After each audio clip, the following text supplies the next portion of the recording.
આવી સરસ ક્રિસ્પી અને ટેસ્ટી ફરાળી પેટીસ બનાવવા માટે જોશે 7 નંગ બાફેલા બટેટા, તપકીર, સ્વાદ અનુસાર મીઠું, શેકેલા સિંગદાણાનો ભૂકો, ગરમ મસાલો, આદુ મરચાંની પેસ્ટ, ખાંડનો ભૂકો, નાળિયેરનું ઝીણું ખમણ, કોથમરી, લીંબુનો રસ, કાજુના ટુકડા, વરિયાળી, કિસમિસ.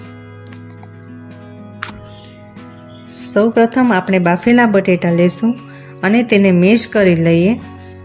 હવે જુઓ, આપણે 7 નંગ બટેટા લીધા છે, તો તેમાંથી 3 બટેટા આપણે સ્ટફિંગ માટે અને બીજા 4 બટેટા ઉપરના પડ માટે લેશું.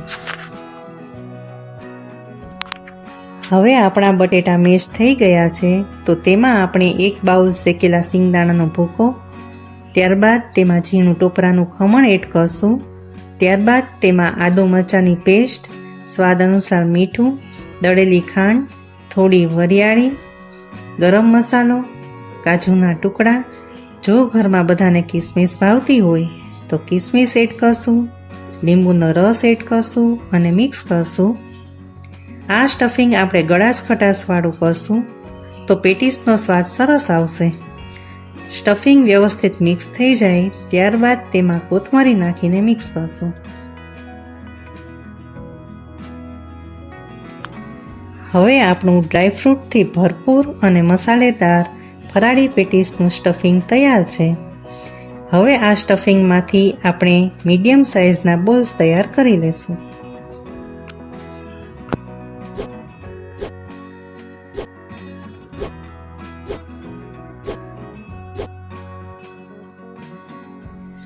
પડ માટે આપણે પહેલાં બાફેલા બટેટા ખમણી લીધા છે.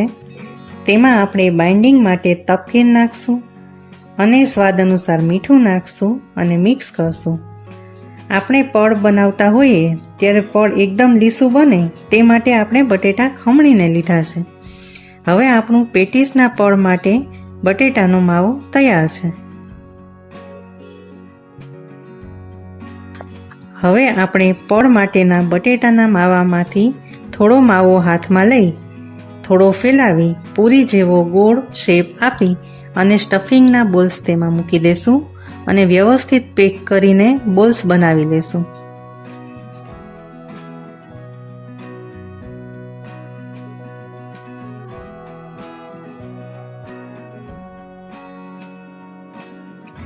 હવે આ બોલ્સને તપકીરમાં રગદોડીને પ્લેટમાં ગોઠવી દેશું.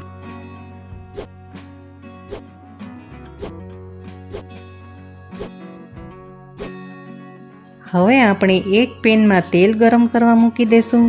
આ તેલ ગરમ થાય ત્યાં સુધીમાં આપણે ખજૂર આંબલીની ચટણી તૈયાર કરી લેશું. તેના માટે આપણે ખજૂર આંબલીને પલાળી ને તેને મિક્સરમાં પીસી રસ કાઢી લેશું.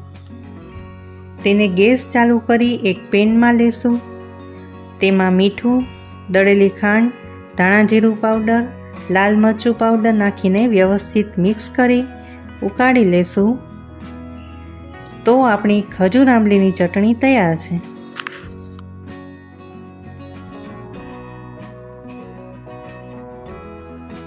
હવે આપણે ગ્રીન ચટણી તૈયાર કરી લેશું. તો તેના માટે આપણે શેકેલા સિંગદાણા, લીલા મરચાં, કોથમરી, આદુ, મીઠું, લીંબુનો રસ નાખીને પીસી લેશું.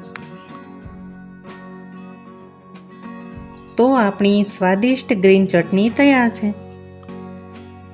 હવે ત્યાં સુધીમાં આપણું તેલ પણ ગરમ થઈ ગયું છે, તો તેમાં આપણે વાળેલી પેટીસને એક પછી એક તળવા મૂકી દેશું. થોડીવાર એને હલાવ્યા વગર તળાવવા દેશું. પછી એક સાઈડ થોડી ગોલ્ડન બ્રાઉન થાય પછી તેને પલટાવી દેશું અને તળાવવા દેશું. જો તમારે આ પેટીસને વધારે ક્રિસ્પી ને ક્રન્ચી બનાવવી હોય તો પહેલાં તેને હાફ ફ્રાય કરી લેવી અને પછી થોડીવાર પછી બીજી વાર તળી લેવી. હવે આપણી પેટીસ ધીમે ધીમે ગોલ્ડન બ્રાઉન કલરની થવા લાગી છે, તો તેને ક્રિસ્પી બની જાય પછી એક પ્લેટમાં કાઢી લઈશું. હવે તેને આપણે ગ્રીન ચટણી અને ખજૂર આંબલીની ચટણી સાથે સર્વ કરીશું.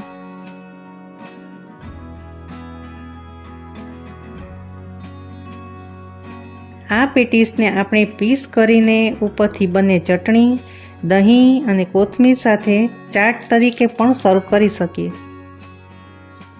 પપ્પા તમારે સોમવાર છે ને તો ફરાળી પેટીસ મારા માટે પેટીસ બનાવી આટલી સરસ ચાખી લો હા ચાખી લો એ ખાઈ લો